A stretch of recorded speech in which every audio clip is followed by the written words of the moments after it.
Inilah cuplikan video amatir warga yang merekam kawasan padat penduduk di lingkungan 5 Kelurahan Pasar Tengah, Kota Muara II, Ogan Komering Ulu Selatan yang terjadi Rabu sore sekitar pukul 16 waktu Indonesia Barat. Api dengan cepat melahap bangunan yang terbuat dari kayu dan beton. Petugas dan masyarakat pun saling bahu-membahu untuk memadamkan api. Api baru berhasil dipadamkan beberapa jam kemudian. Tidak ada korban jiwa dalam peristiwa kebakaran tersebut, namun akibat peristiwa ini ada 6 rumah terdampak. 3 unit rumah hangus seluruhnya, sementara 3 rumah lainnya mengalami kerusakan ringan. Saat ini pemerintah setempat masih mendata total kerugian material dari peristiwa itu. Jadi yang terdampak ini ada 6 rumah, 3 rumah hangus terbakar dan 3 terdampak.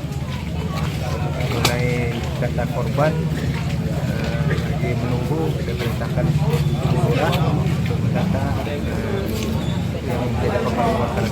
Namun alhamdulillah dapat dipadamkan atas kerjasama dari masyarakat, dan juga kita dari kepolisian telah menurunkan personil dari Sabara dan juga Polsek Damkar sudah kerjasama, alhamdulillah bisa teratasi.